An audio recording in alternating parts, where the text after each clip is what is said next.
Welcome to the Flying Octopus Podcast, offering a new perspective on Red Wings hockey, as well as all the important news from around the NHL. And now, here are your hosts, Tony Wolak, Devin Little, and Evan Sabrin. I don't like getting dressed up. I feel it's so uncomfortable, and I don't like walking around with a bunch of stuff on. That's just doesn't feel right. But now, as a father of a 5-year-old, I'm forced to go out tonight like this. And for those of you that are just listening, I'm in a Bowser mask as my daughter decided to go as Princess Peach. And so this is what I'm stuck with probably for the next 3 or 4 hours. And yeah, it's a bit of a nightmare, to be honest with you. So, and in that theme, this Red Wings team has gotten off to a pretty nightmarish start. I could tell you that you love that segue there, Devin. You were already laughing about it. 3 losses in a row. It's been a rough week again. And it feels like every week that we're coming on this podcast, we're starting it off the same way, which is not ideal for the way this team has performed this season. We're going to get into that and a lot more today on the Flying Octopus Podcast. And I'm your co-host, Evan Sabrin, joined by George Malik and Devin Little. Tony is out trick-or-treating with the kids, so he got a pass on this week. So that lucky SOB. Anyway, before we start, I want to remind you guys where to find us. We have our YouTube channel at The Flying Octopod, and you can find us on Twitter and Threads at The Flying Octopod. And you can find us on your podcasts, wherever you listen to them, Spotify, iTunes, even iHeart, I think. But check us out when you get the chance and like and subscribe. That would be awesome. Guys, let's dive into it. It's not fun right now. It's been a really bad week, as I said. And if you look on social media and you see Red Wings fans' reactions and around the league, it's hasn't been good. And Devin, I want to start with you because my panic meter, we already know where my panic meter is. My panic meter is already at the highest level after 2 games. Devin, we're 10 games in now and coming off a 3-game losing streak, and the performances defensively, goaltending, everywhere, all around the board. It's just been really bad. And I want to get your thoughts on where your panic meter is at 10 games into the season. My panic meter is not all the way to a flat 10, but it's going up. It's moving up. And it's mostly because I can't really find much to get me to move in the other direction, right? Be one thing if they were kind of going back to our last episode, if the process looked good. But, it's fine if the product doesn't always look good as long as the process is there. I'm not even sure that the process is there right now. And if the process is there, boy, is it ugly. I think that there's very obviously a lot of work that needs to be done with this team. I think that we're seeing the effects of all the subtractions that happened in the offseason. And as much as they tried to kind of replace them one for one and maybe round out the team a little bit, I don't know that it's, you like to maybe give them the excuse of, new guys, new places, learning to gel, all that good stuff. I don't know that that's the case. I think that this team is just not as talented as last year's group, and they haven't figured out how to compensate for that yet. And until they do, they're going to continue to head in the wrong direction. I do think that their game against Winnipeg is kind of the worst case scenario for them. I don't think we can expect tons of those games over the course of the year, but when they're at their worst, that's what it looks like. And I think that the fact that we're already seeing the worst this early on in the season is probably the biggest cause for concern on my end. I don't know, George, where are you at with this? This is not too far from where I thought they would be at the end of October. I know, that's not necessarily a popular opinion, but really, this is not where I thought they would be too far from. I mean, I thought maybe 2 more wins. I thought they were going to be thoroughly a 500 team, given the strength of the schedule and given, as you suggest, that there have been more subtractions than additions. And obviously, in one case, that Eric Gustafsson has not worked out at all. Where are we at? in the panic meter, I don't know, 6, 7 in there, going up every time they lose. I mean, I didn't like the 0-2-1 weekend, which was technically the 3-loss weekend. It was an 0-2-1, but man, yeah, I figured they were going to struggle, and I don't think that there are excuses. I don't think that there are any excuses for what's happening because they've been, as I said, pancake flat as Manitoba, yesterday versus Winnipeg. And believe me, Manitoba is flat. But yeah, this is where I thought they were going to be more or less. It really is. And to me, it's the next 10 games that are going to determine whether heads will roll. Because obviously they need some revisions, some changes. I think what's happening right now is somewhat expected, somewhat excusable in terms of the strength of schedule, but like I said, only in the sense that if your expectations were for them to struggle out of the gate, were for them to have a really hard time against the Rangers and Predators, and watch the Jets come into town and de-pants the team, essentially.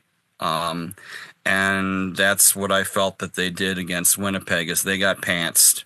And maybe that's the best thing to happen to them, because I don't know if the seat is hot under GM forever, but I think that the hot seat needs to be there under the coaching staff as well as the players right now, because they're just not getting prepared properly to play in strong games, to play in 60 minutes from the start. That's where they're at, in my opinion.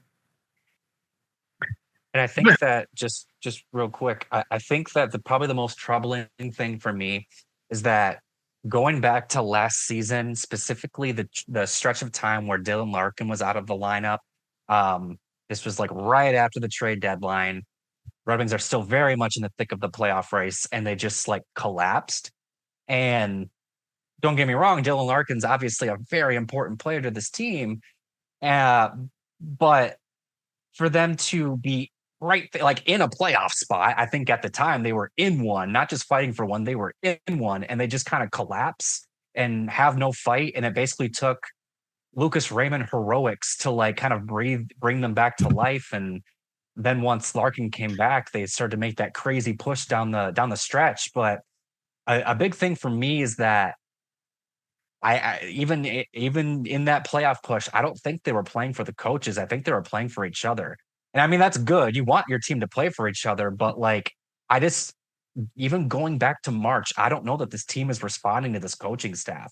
I don't know that one player shouldn't be the team's spine, Yeah, exactly. It's, you take McDavid away from Edmonton. Yeah, they're going to take a step back, but like Draisaitl's there, he's going to step up, right? Like, and I'm not trying to compare Larkin to McDavid, but one player should not collapse a team. I don't care how good that player is.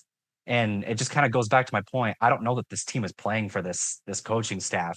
And for them to look the way they look through the first 10 games, that again tells me, like you said, George, they're not getting prepared right. I don't know if it's the coaching staff who's not preparing them correctly, or if they've just kind of tuned out the coaching staff. Either way, it's not good.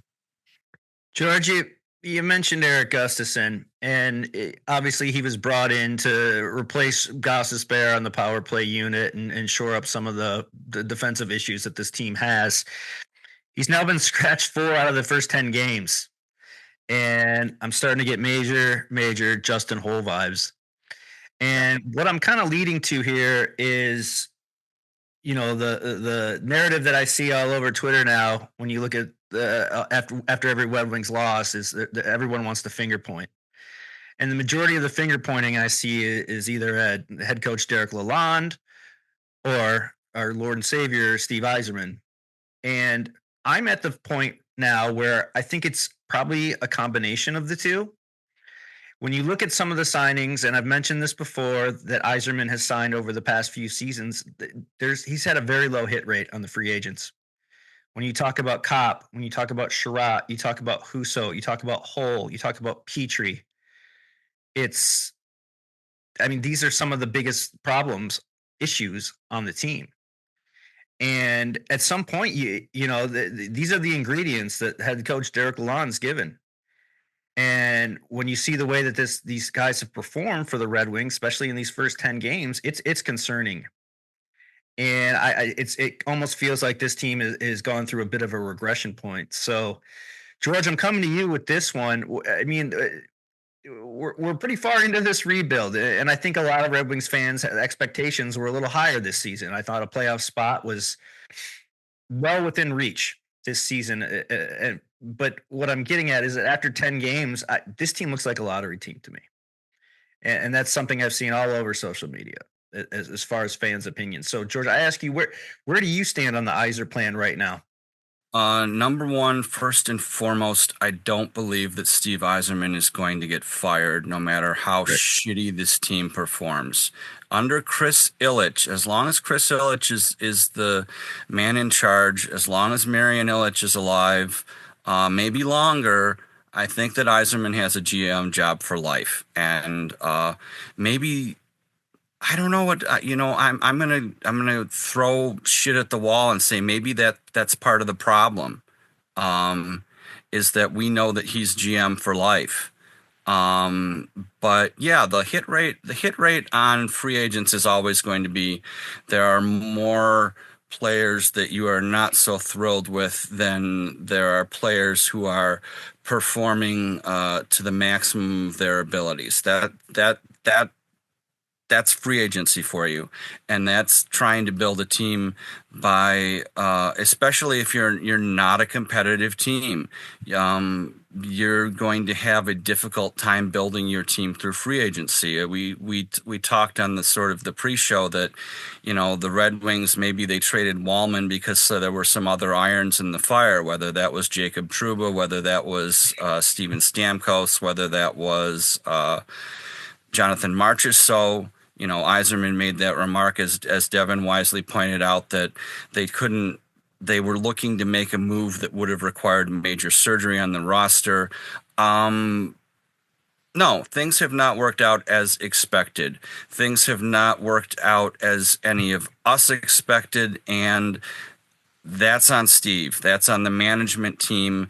That's also on, in my opinion, that's also on the level of difficulty in terms of rebuilding the team in over a short period of time, and with a short period of time being 5 to 7 years as opposed to 8 to 10. And I mean, this is the painful part. This is the shitty part where you watch the team struggle and flail. You know that something isn't quite right. You can point to personnel, you can point to coaching, you can point to management, but either it's got to gel or head's got to roll in the next 10 games. Yeah, I agree with that. I think that for better or for worse, yeah, I agree. Yzerman's GM until further notice, basically. I think it would take an epic collapse for ownership to even consider moving on from Steve Yzerman. He's obviously made plenty of mistakes during his tenure, and he's there's a lot of pros and cons to him as a manager, as we've learned. But at the end of the day, he's Steve freaking Yzerman. And he does have a resume that suggests he knows what he's doing. And as I like to say, there's a mural of him at Little Caesars Arena. Like, you don't get more entrenched into the culture of the Red Wings than that, right? Now, that means that, yeah, I agree with you, George. I think Derek Lalonde is coaching for his job right now. I didn't think that it would. I thought that he'd be coaching for his job kind of over the course of the season. I didn't think that the seat was going to get blazing hot. I thought it was always going to be warm, and then you're going to make a decision one way or another depending on how the season goes. But to be 10 games in, and I think we're all kind of in agreement that that seat is hot. That just shows expectations aren't being met right now. And the thing is I do think that if they made a coaching change, I think that things would straighten up. It seems like every team, once they make a coaching change, there's at least a month or so where things kind of like the ship gets rightened, and it seems like they kind of play up to their potential, and then kind of who knows where it goes from there. But I don't know that there's like a perfect fit for this team, because it's hard to say where this team's even at. Do you hire a coach that's really good at coaching young players, that's really, a really good mentor type of coach, because the Red Wings are still very clearly building. They are not a contender. I don't know that you hire Joe Quenneville. I know that's a really popular name going around right now, because you hire that guy to win you a Stanley Cup. This team's not even close to winning a Stanley Cup. I think you got to hire somebody. I guess that's kind of my point. Who do you hire? And in order to figure out who you hire, you got to figure out who you are, where you're at in this thing. If you're close to the playoffs, then maybe you do hire a Quenneville. But if you're not close, I don't know who you hire. But I guess that's why I'm not the guy making that decision. And then to just kind of wrap this up, I still see the plan here. I still see the Yzerplan, so to speak. But I do think that the moves that they make, the pro scouting moves that they've made, whether it's signing free agents, making trades, that's what's really holding them back. Because we can all agree that Moritz Seider looks fantastic. He's going to be a pillar on that defense for the next decade. Lucas Raymond, arguably, maybe even like definitively their best player right now. Devin and Edvinsson quickly became a top pairing defenseman next to Seider. It looks like the defensive partner that Seider's been missing since he joined the league, basically. And then even Marco Kasper, we were all very excited when he joined the lineup. He looks like he belongs, right? So all the kids, the foundation of this rebuild, they look good. That's the point of rebuilding, right? But it's the veterans that the veterans that they're bringing in that are holding this team back, maybe aside from a few of them. So I think as long as they kind of lean on their kids, like you could maybe argue they should be doing in the first place, I think they'll be fine. That's the plan I see. The kids are good, but the more they rely on these old players or these veterans that just aren't good enough to hold their spot in the lineup, they're going to look like this type of team. Something needs to change. And to be honest with you, I think it's more than just one thing. I think that the front office in Detroit needs to take a good long look in the mirror and take a good long assessment of things. I'm curious, George. A lot of things that we've seen over the past few seasons is people really pushing for a youth movement. And we're slowly seeing it happening this season. Now Edvinsson's finally full-time. Kasper is now up, and it looks like he's going to be here for a while, as well as Albert Johansson. So that's three new guys into the lineup and three young kids. Are we being hypocritical by, asking for this push for youth movement, but then seeing this team kind of fall flat? Last night you saw Johansson get beat on that first goal by Velarde.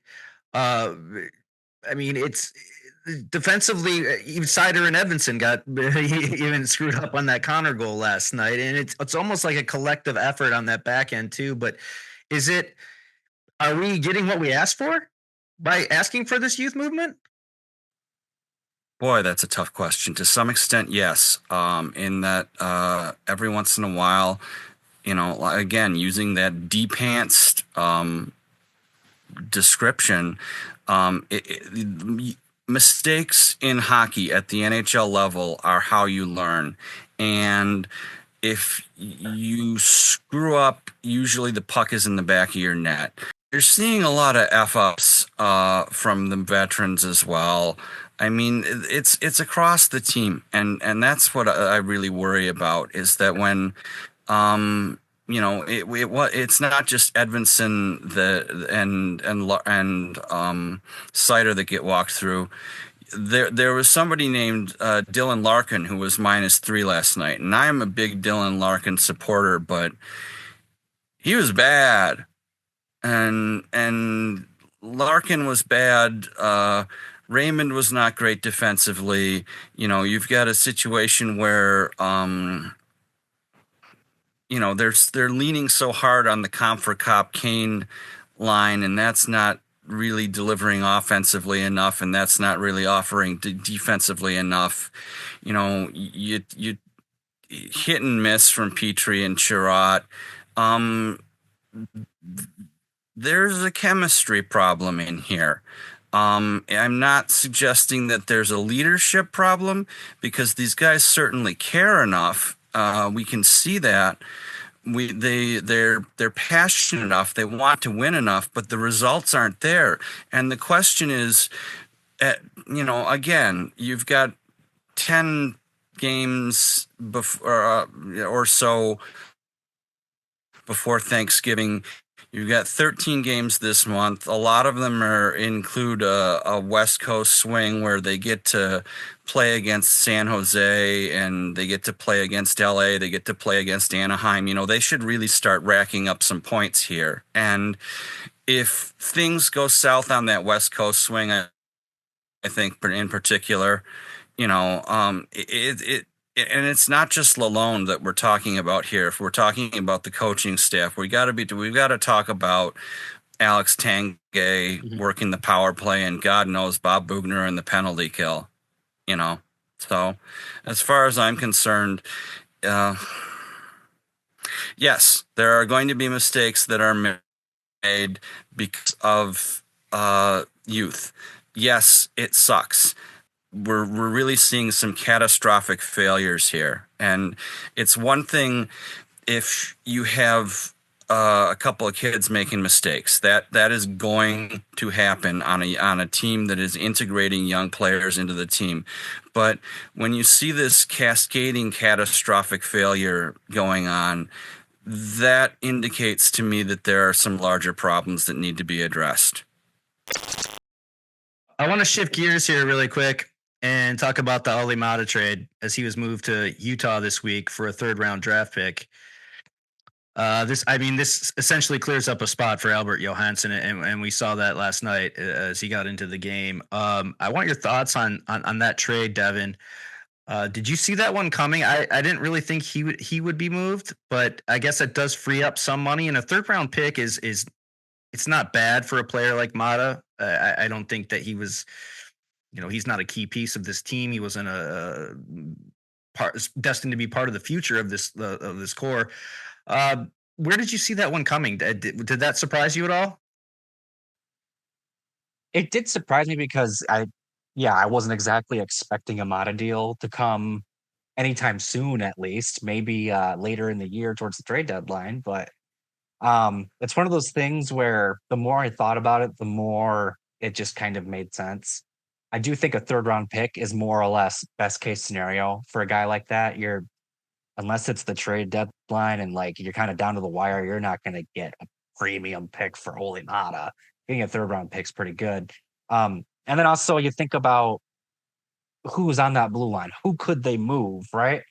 Seider's obviously not going anywhere. Edvinsson's not going anywhere. Ben Sherratt's an alternate captain. He's got another year on his deal. A lot of people have opinions about Ben Sherratt, but I don't think Detroit's looking to move him, to be honest. Jeff Petrie, I get same thing with Sherratt, honestly. I just think he's with his ties to Detroit, and honestly, he hasn't been as bad this year as he was last year. I just don't think they're looking to move him, at least right now. Also, he's a right-handed shot, right? So then you're getting down to the nitty-gritty here. Eric Gustafsson, they just signed. I can't imagine they're going to move off a guy they just signed that quickly. Justin Hall, who they just found out, people wouldn't even take him for free. And then you've got Albert Johansson, who they're trying to make room for. So process of elimination, boom, Maatta's the guy who goes, right? I wish him nothing but the best, honestly. I think for what he is, he's really good at what he does. He's just that prototypical 3rd pairing defenseman that you don't need much from other than to just kind of take care of business and don't look stupid. I do think his peak was his first season when he was paired with Philip Hronek. I think Hronek probably owes a little bit of that new contract of his to Ole Maatta, because I think that that year kind of reestablished him as a top 4 defenseman, as like one that you can really make a difference. I think having a good partner like Maatta helped him out big time. But ultimately, it is what it is. Clearing up cap space, clearing up a roster spot, adding a draft asset. It's not a super flashy or sexy move, but it's the type of move that they needed to make. And for what it's worth, it definitely was a big benefit for Albert Johansson. I also think Justin Hall was probably excited to see that, because he's probably not going back to Grand Rapids now. And Marco Casper, for that matter. I think that kind of cements that he's not going anywhere either. And especially with Tyler Mott coming back from injury, there was a lot of questions about how they'd make room for him as well. So needed move, not a crazy move. But ultimately, it's probably the prototypical B move, as in I grade it a B.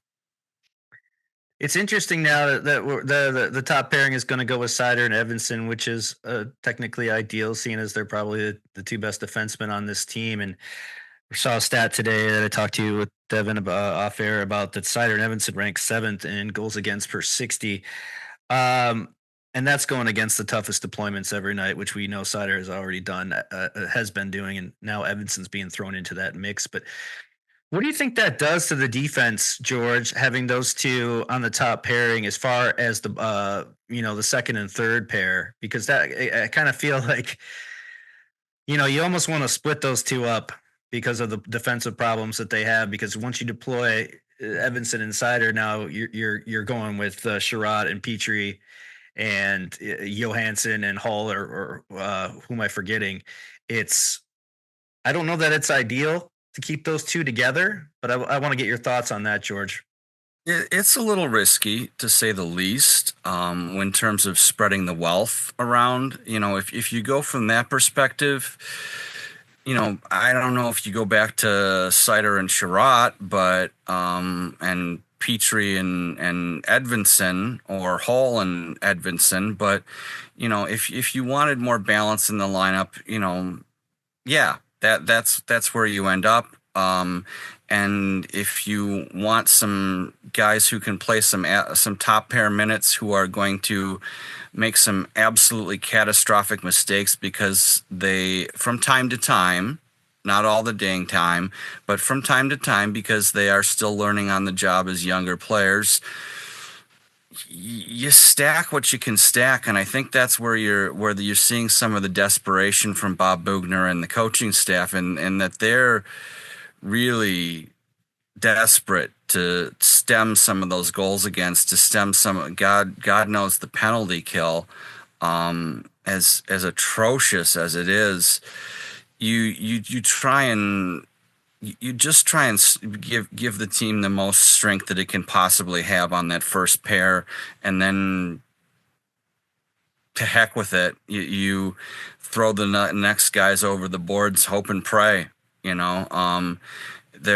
are some players down in Grand Rapids that aren't too far off, but they're far enough off that it's my opinion that I still think they need to add a shutdown defenseman. I think that the Jacob Trouba deal, if there weren't those complicating factors due to his familial issues, would have been ideal, in terms of just adding a second, third pair guy that can shut the heck down. And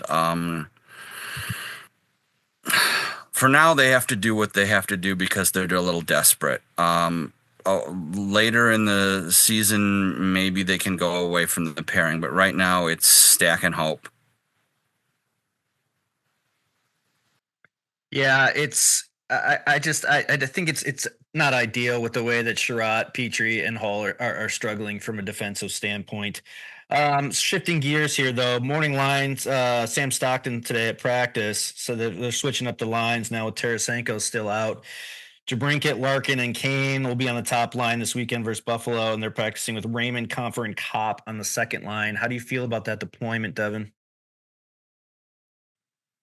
It's fine. I think it's kind of the typical thing where you just kind of shift some things around just to get a different look, basically. To be honest with you, I would have been fine with basically calling a mulligan on the Winnipeg game and running back the same lineup. And if it looks bad again, then basically nuking the lineup and completely doing something crazily different. I liked the I like how Kane looks with Comfort and Cop. I think that I guess I also like how Kane looks with Larkin and DeBrincat. I think that's kind of the equivalent of loading up Edvinsson and Seider on the top pairing. I think that's a all gas line, that top line. I'm very interested to see Berggren and Casper potentially earn a higher role with this team. Because I do think that those guys specifically have done some good things on the ice together.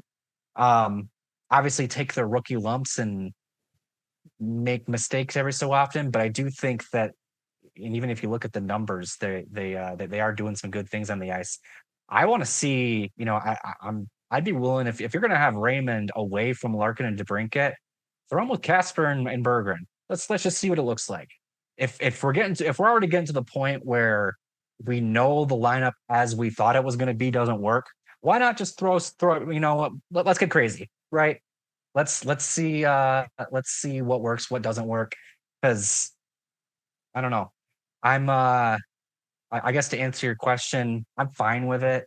It doesn't move me in any certain direction, but if they come out flat against Buffalo like they did against Winnipeg, I'm in favor of really moving this lineup around, because there's still kind of a basic structure that's in place from night one, and it might be time to get a little radical with the lineup, let's just say. Yeah, I mean, Winnipeg looks like a wagon, and they sure showed that last night. And it's as much as the Red Wings have played a tough schedule, and it's more of the way that they've been losing these games. And it does not look like the same team that we saw last year. The slow starts, you see a 5 to 10 minute period, or 5 to 10 minutes of a period where they're really coming out flying, and then they're getting that momentum back, as we saw in the Winnipeg game, and then boom, the floodgates opened up again. So, George, 13 games in November this month. What do we expect to see out of this team in those 13 games? Because I think it's time to put up or shut up, because you need to be stacking points now, and this team just isn't doing that. Is it because of the tough schedule they had at the beginning of the season? I mean, you faced the Rangers twice. You've had Winnipeg, Nashville, even though we took care of them, a struggling team. But where are the Red Wings at? I mean, is this at the end of November? Are we going to know, as far as your Thanksgiving mark that you always set? Is this prove it time? Obviously, it is prove it time. It is get off your rear end and contribute as a warning, as much as an impetus for the rest of the lineup.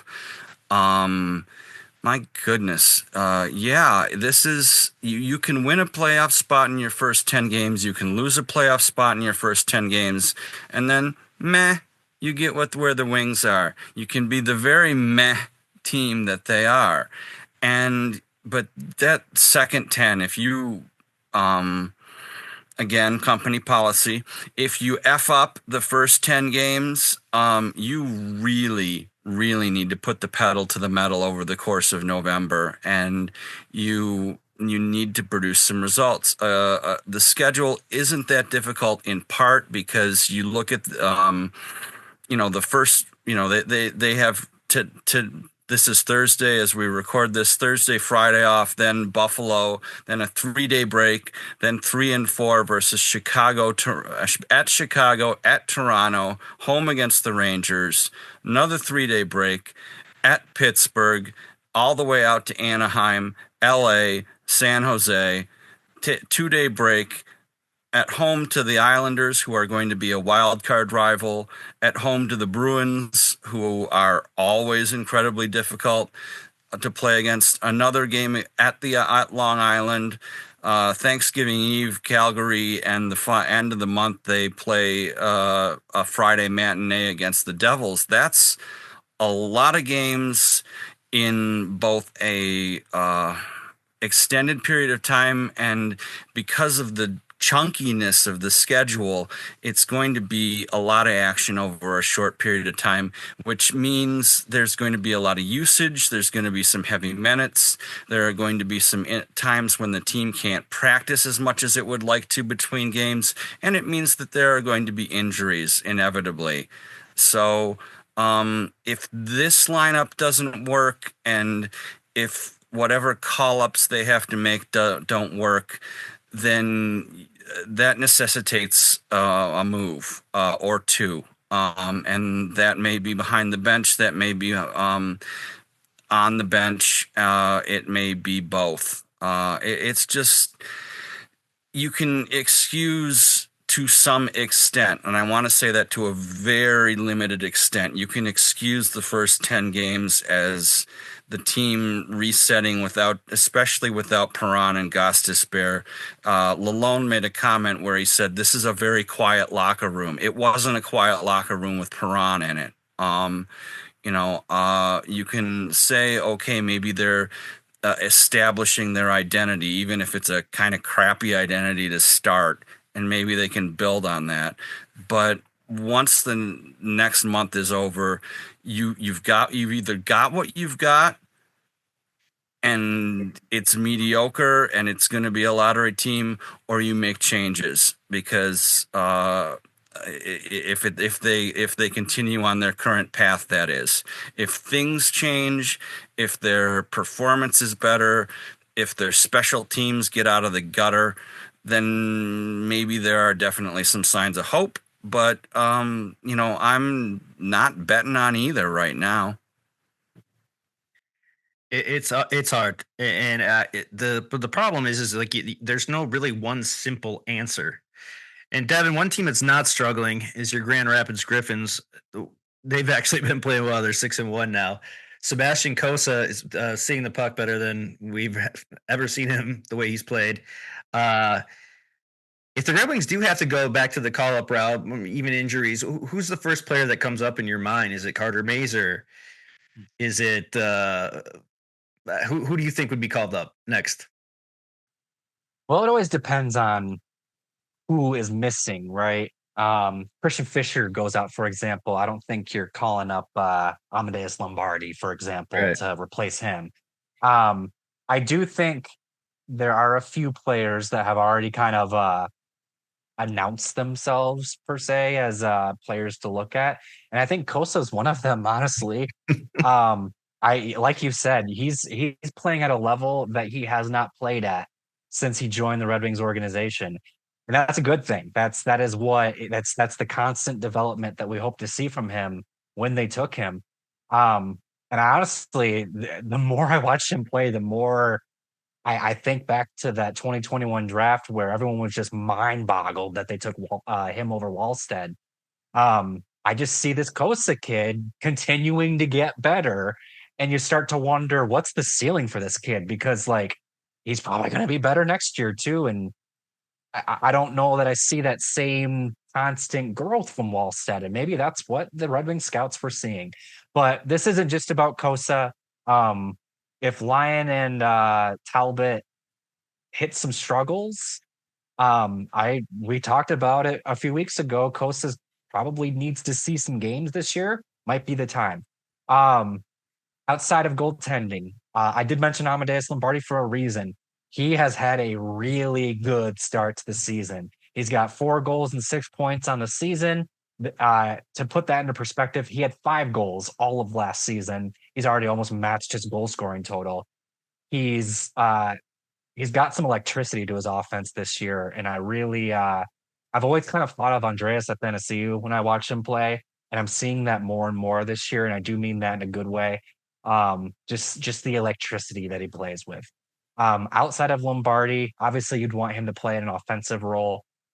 I do think a guy like Sheldon Dries is going to be a call up at some point. I think I look at him similarly to Arsten Zarnik from the last couple of years, kind of just that typical veteran guy that can play in a variety of different spots in the lineup.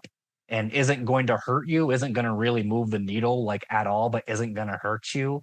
Has NHL experience and all that good stuff. And then also just my own personal insert here. Dominic Shine, I think, is one of the most underrated players in the state of Michigan.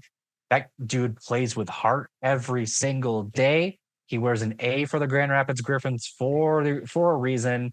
And I think that he's the type of guy that, given his work ethic and given his ability to just kind of be in the middle of things when he plays, I think that might be a guy that the Red Wings need in their lineup for a little bit.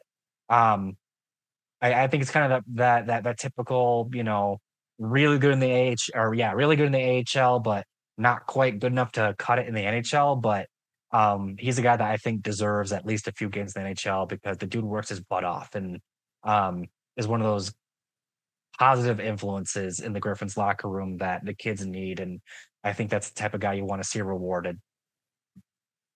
To some extent, you almost expect Dries to come up first. He's going to be the next Zach Aston Reese, perhaps the king of I-96. If you want a safe pick, who's just not going to do anything wrong or anything to hurt the team.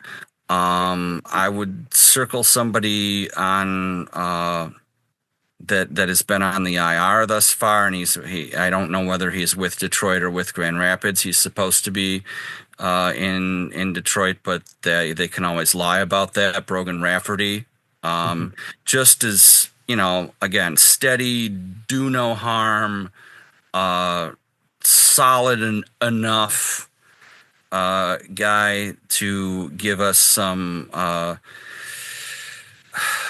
A little bit of spunk and again, do no harm.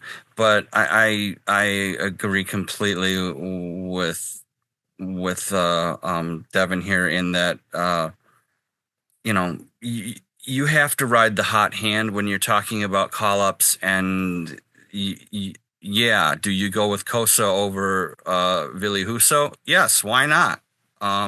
Give him a game or two. See what the heck he can do.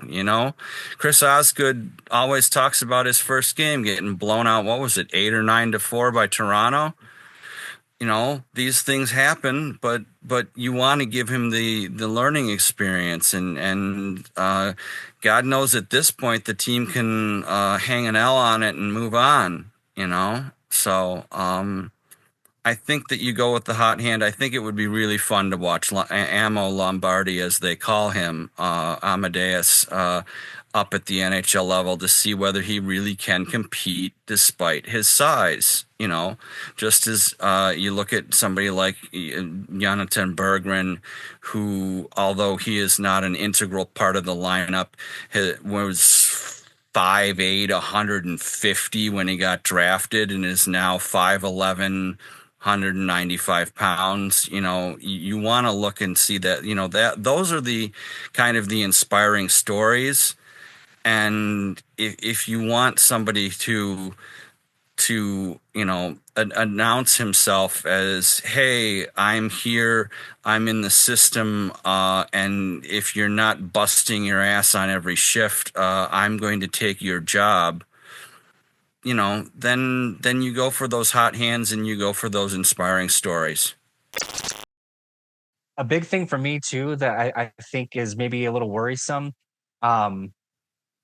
If the Red Wings get a run of injuries on the blue line, is my thought on that one. Because I do agree Brogan Rafferty would be probably like the first guy up. Just veteran dude who is going to do no harm. But then what if they lose somebody else?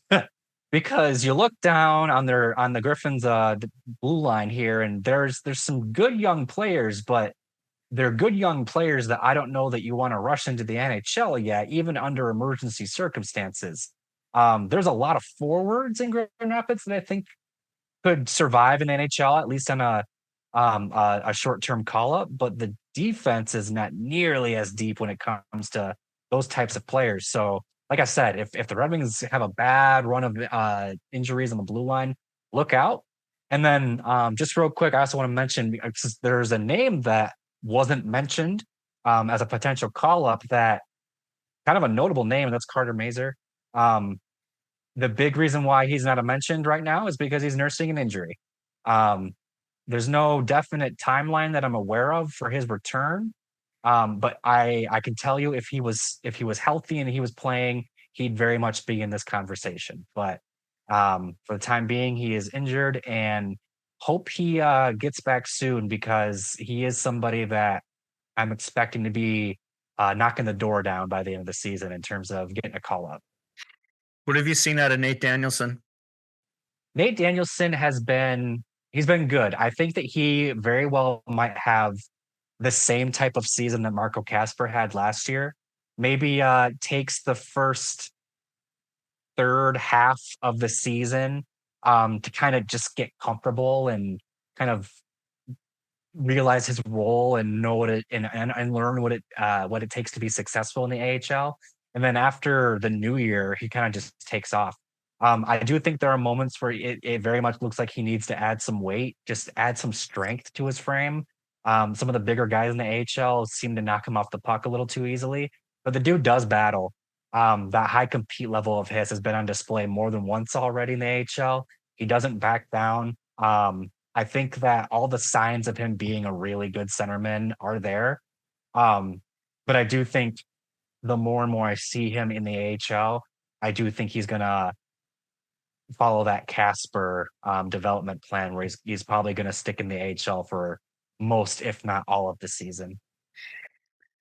George, there's two other defensemen there that we still haven't talked about either, too, and I'll let you jump on this one first before Devin goes. But where are we at with the William Waylander and the Ante Tuomisto as far as the Griffins blue line? Last I heard, Wallender was dealing with a slight injury, wasn't in the lineup. But he's another, to me, he's another Albert Johansson, somebody who is going to be waiver exempt for only so much longer, and is somebody that you're going to want to take a look at. I don't know. If not sooner, later, sometime this season, I think they have to take a look at him. And Tuomisto, can he overcome being Mr. Heavyfoot? He is fantastically physical in his own way. He is competent. He is, agile as a physical defenseman, as a stay-at-home guy. But to me, he's always going to be a question mark in terms of his foot speed, because when he slows down, he slows down. So. And by the way, everyone, look up Mr. Heavyfoot from Kids in the Hall. There are some real hilarious sketches there. So, but yeah, you think if you look at the blue line and if there are some, if there's a cascading number of injuries, there are any number of competent enough, as we saw with the Maatta trade, the Liljegren trade yesterday, you can import somebody that will at least stem the bleeding for a little while. And I got to think that's on Yzerman's radar at this point, the way this team has struggled on the back end. So I'm hoping that Maatta deal was a sign of things to come. Guys, I can't thank you enough for joining me today. I did want to readily admit to you guys that I did probably take one of my earliest dives into the 2025 mock draft this week. But I also found out that it looks like the 2025 draft is going to be in Los Angeles. So I was very excited about that. Yeah, I mean, there's not much to say at this point. I think a lot of people are still arguing the fact that this team lacks a superstar, that we didn't win the lottery. You guys all know how I feel about that with the Raymond Seider situations and where we got them at. But yeah, I still think they're lacking that one elite talent. That one superstar, and I don't know how that comes into play with Mitch Marner as a free agent this summer. But outside of that, I think this team is going to really got to find someone, a big time difference maker, because we haven't had one. This team hasn't had one in a very long time. With that said, guys, again, I'm going to thank you twice because you guys are so beautiful, and I wanted to wish you guys a happy Halloween. I'm going to go eat a lot of candy in my awesome Bowser mask tonight, roaming the streets of Los Angeles. and celebrating that Dodgers win last night, which was absolute anarchy out here. Listen to us on Spotify, iTunes, wherever you get your podcast, YouTube, Flying Octopod, and Twitter and Threads at Flying Octopod. So once again, guys, thank you. Buffalo, Chicago on the dock this week. Hopefully things can start getting better because these Thursday podcasts have been getting pretty doom and gloomy, which, is not fun for any of us. So, guys, I will see you next week. Have a good Halloween and stay away from that candy corn. Bye. Take care. Thanks for listening to the Flying Octopus Podcast. Follow us on YouTube at the Flying Octopus channel and Twitter at Flying Octopod.